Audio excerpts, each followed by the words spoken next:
بلال یہ کیا بے وفائی، ہمیں ملنا ہی چھوڑ دیا۔ ان کی جب آنکھ کھلی تو انہوں نے سمجھا کہ آپ واقعی زندہ ہیں، مدینہ میں مجھے بلا رہے ہیں۔ اس قدر سحر ہوا خواب کا کہ اسی وقت اونٹنی تیار کی، 21 دن کا سفر 1 ہفتے میں طے کیا، اور جب مدینے میں داخل ہونے تک ان کو یاد نہیں کہ آپ جا چکے ہیں۔ یا رسول اللہ لبیک میں آ گیا، یا رسول اللہ لبیک میں آ گیا۔ جب پہنچے قریب روزے کے تو گر پڑے، کہا ہائے، وہ جا کے قبر کے اوپر ایسے لیٹ گئے اور دھاڑ دھاڑ شروع کر دی، یا رسول اللہ میں تو آ گیا ہوں، آپ کہاں؟ میں تو آ گیا ہوں، آپ کہاں؟ نماز کا وقت ہو گیا، سب کو پتہ تھا، قسم کھائی ہوئی ہے میں نے اذان نہیں دینی۔ تو سارے بڑے بڑے صحابہ، میرے نبی کی آنکھوں کی ٹھنڈک، میرے نبی کی آنکھوں کے تارے، میرے نبی کے راج دلارے، جنت کے سردار حسن حسین کے پاس گئے کہ بھتیجو آج آپ بلال سے کہو کہ اذان دے دے، ورنہ وہ کبھی نہیں دیں گے۔ دونوں بھائی آئے، چچا ایک درخواست، تو ان کی آنکھوں میں آنسو آ گئے۔ آپ درخواست کہہ رہے ہو؟ آپ تو میرے آقا ہو، حکم فرمائیں کہ جیسے آپ ہمارے نانا کے لیے اذان دیتے تھے آج اذان دیتے۔ اور جب میدان معاشر میں دنیا اکٹھی ہوگی تو اللہ خود خود بلال سے کہے گا اونٹنی پہ کھڑے ہو اور اذان دے۔ جس دن آپ کی وفات تھی جبریل اندر آ کے کھڑا ہو گیا، خاموش۔ آپ نے کہا خیریت کیا ہوا؟ کہ باہر موت کا فرشتہ کھڑا ہے، اندر آنے کی اجازت چاہتا ہے۔ وکیل صاحب کو لوگ سے پوچھنا ہے، مولانا طارق جمیل کو لوگ سے پوچھنا ہے۔ آپ نے فرمایا آ جائے۔ اجازت پر اسرائیل اندر آیا اور کہنے لگا السلام علیکہ یا رسول اللہ۔ آپ نے جواب دیا، کہا آدم سے لے کر آج تک جتنوں کی روح نکالی ہے، خلیل کلیم، کسی کو سلام نہیں کیا، آپ پہلی ہستی ہیں، میں آپ کو سلام پیش کر رہا ہوں۔ آدم سے لے کر آج تک کسی سے اجازت لے کے اندر داخل نہیں ہوا۔ آپ کے بارے میں آپ کے رب نے فرمایا پہلے اجازت لینا پھر اندر جانا، نہ ملے اجازت وہیں سے واپس آ جانا۔ ایسے رسول سے بغاوت کرتے ہیں ہم، ایسے رسول سے سارا پاکستان کہتا ہے جھوٹ کے بغیر کام نہیں چلتا، اور میرا نبی فرماتا ہے الصدق ینجی والکذب یہلک، جھوٹ ہلاک کر دیتا ہے، سچ نجات دیتا ہے۔ جہاں موت بھی ہاتھ باندھ کے کھڑی ہو، اور آپ پہلی بات اجازت لے کر جانا، نہ ملے تو واپس۔ دوسری بات السلام علیکم۔ تیسری بات آنا چاہیں تو لے آنا، رہنا چاہیں تو چھوڑ کے واپس آ جائے، اور کہہ دینا عش ما شئت، یا رسول اللہ جتنی زندگی چاہتے ہیں آپ کو مبارک ہے۔ پڑھا کرو، تھوڑے دیر فائلیں رکھ دیا کرو اور اپنے نبی کی زندگی کو پڑھا کرو کہ میرا، ابھی جو تھے نا جنہوں نے نعت پڑھی، میرا پیغمبر عجیب تر ہے، یہ مظفر وارسی کی ہے، کیا خوبصورت جملہ ہے، میرا پیغمبر عجیب تر ہے۔ اللہ کے بعد کوئی ہے تو وہ اللہ کا حبیب ہے، اللہ کے بعد کسی کا مقام ہے تو وہ اللہ کے حبیب کا ہے۔ اپنی وکالت کو، اپنی زندگی کو، اپنے طور و اطوار کو پر محمدی مہر لگاؤ۔ اگر محمدی مہر نہیں ہے تو پھینک دیا جائے گا۔ ابو لہب سید ہے، ابو لہب قریشی ہے، ابو لہب چاچا ہے۔ میرا رب فرمایا تبت یدا ابی لہب وتب، برباد ہے یہ خبیث۔ بلال حبشی ہے، حبشی کا بیٹا ہے، اور مجھے مطالعے کا ذوق ساری زندگی رہا، اب بھی ہے۔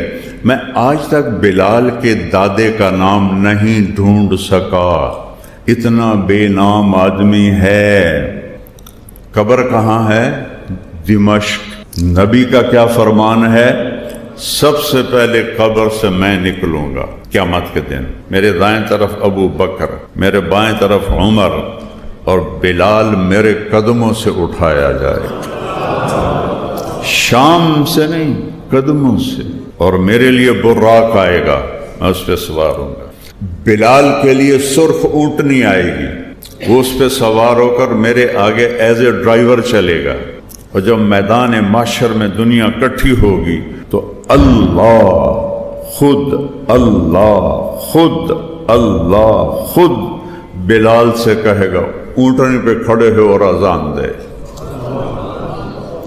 بلال اذان دیں گے، سارا محشر سنے گا۔ ایک اور واقعہ سناتا ہوں۔ آپ کا جسد مبارک پڑا ہے، 11 بجے کے قریب انتقال ہوا، راؤنڈ اباؤٹ ظہر کی اذان دینے کے لیے چڑھے، جب اشہد ان محمد رسول اللہ پہ پہنچے آواز بند ہو گئی، روتے روتے روتے مشکل سے اذان پوری ہوئی، نیچے اترے گا، سن لو میں قسم کھاتا ہوں نبی کے بعد اب کسی کے لیے اذان نہیں دوں گا۔ اور کچھ دنوں کے بعد ابو بکر کے پاس آئے، ابو بکر اب میرا دل نہیں لگتا آپ کے بغیر مدینے میں، مجھے جہاد کی اجازت دے دو۔ انہوں نے پہلے تو روکا، پھر حضرت عمر نے سفارش کی، جانے دو پریشان ہے، اجازت مل گئی۔ خام میں زیارت ہوئی، بلال یہ کیا بے وفائی، ہمیں ملنا ہی چھوڑ دیا۔ ان کی جب آنکھ کھلی تو انہوں نے سمجھا کہ آپ واقعی زندہ ہیں، مدینہ میں مجھے بلا رہے ہیں۔ اس قدر سحر ہوا خواب کا کہ اسی وقت اونٹنی تیار کی، 21 دن کا سفر 1 ہفتے میں طے کیا، اور جب مدینے میں داخل ہونے تک ان کو یاد نہیں کہ آپ جا چکے ہیں۔ یا رسول اللہ لبیک میں آ گیا، یا رسول اللہ لبیک میں آ گیا۔ جب پہنچے قریب روزے کے تو گر پڑے، کہا ہائے، وہ جا کے قبر کے اوپر ایسے لیٹ گئے اور دھاڑ دھاڑ شروع کر دی، یا رسول اللہ میں تو آ گیا ہوں، آپ کہاں؟ میں تو آ گیا ہوں، آپ کہاں؟ نماز کا وقت ہو گیا، سب کو پتہ تھا، قسم کھائی ہوئی ہے میں نے اذان نہیں دینی۔ تو سارے بڑے بڑے صحابہ، میرے نبی کی آنکھوں کی ٹھنڈک، میرے نبی کی آنکھوں کے تارے، میرے نبی کے راج دلارے، جنت کے سردار حسن حسین کے پاس گئے کہ بھتیجو آج آپ بلال سے کہو کہ اذان دے دے، ورنہ وہ کبھی نہیں دیں گے۔ ایک ساتھ، ایک 10 سال کے، ایک 9 سال کے، 2-3 سال گزر گئے تھے، تو یہ دونوں بھائی آئے، چچا ایک درخواست، تو ان کی آنکھوں میں آنسو آ گئے۔ آپ درخواست کہہ رہے ہو؟ آپ تو میرے آقا ہو، حکم فرمائیں کہ جیسے آپ ہمارے نانا کے لیے اذان دیتے تھے آج اذان دیتے۔ تو بلال کی چیخیں نکل گئیں روتے روتے، کہا بھتیجو میں نے قسم کھائی تھی کہ میں اب کبھی اذان نہیں دوں گا، لیکن تم تو میرے نبی کے راج دلارے ہو، میں آج قسم توڑوں گا، اذان دوں گا۔ یہ مسجد، یہاں ایک انصاری عورت کا گھر تھا، اس کی چھت پہ چڑھ کے اذان دیتے، اس کی چھت پہ چڑھ اللہ اکبر کہا تو مدینے کی عورتیں بھی روتی ہوئی گلیوں میں باہر آ گئیں، اور سب کو ایسے لگا جیسے آپ زندہ ہیں۔ ایک لمحے کے لیے سارا مدینہ بھول گیا کہ آپ جا چکے ہیں۔ وہ دھاڑ دھاڑ مچ گئی، در و دیوار رونے لگے۔ کیا سما ہوگا؟ اس کو عزت کہتے ہیں۔ آپ چیف جسٹس بن جائیں، اس کو عزت نہیں کہتے۔ آپ صدر، وزیر اعظم بن جائیں، مالدار بن جائیں، اس کو عزت نہیں کہتے۔ کہ محمد سے وفا تو نے تو ہم تیرے ہیں، یہ جہاں چیز ہے کیا لوح و قلم تیرے ہیں۔ اذان دی، مدینے کی گلیوں میں آنسو بہنے لگے، احد پہاڑ لرز گیا بلال کی اذان سے۔ پھر ایک اور وقت آیا، غلامی مصطفیٰ میں عزت ہے میرے رب کی قسم، ایک بروہی بننے میں عزت نہیں ہے، غلام رسول بننے میں عزت ہے۔ پاکستان تو ویسے چھوٹا سا ملک ہے، 7 بر اعظم کی بادشاہی میں وہ عزت نہیں ہے جو غلامی رسول میں عزت ہے۔ بیت المقدس پہ اٹیک ہوا تو بیت المقدس والوں نے کہا ہماری کتابوں میں لکھا ہوا ہے اس شہر کو کون فتح کرے گا، اپنے امیر کو بلاؤ، اگر وہی ہوا تو ہم چابیاں دے دیں گے، وہ نہ ہوا پھر ہم سب ذبح ہو جائیں گے، شہر نہیں حوالے کریں۔ تو صحابہ نے سوچا جنگ میں تو دھوکہ دینا جائز ہے، الحرب و خدع۔ تو حضرت خالد بن ولید اور حضرت عمر ہم شکل تھے، تو انہوں نے کوئی ہفتے 10 دن کے بعد نہ حضرت خالد بن ولید کو کھڑا کر دیا کہ یہ ہمارا امیر ہے، جائز ہے جنگ میں۔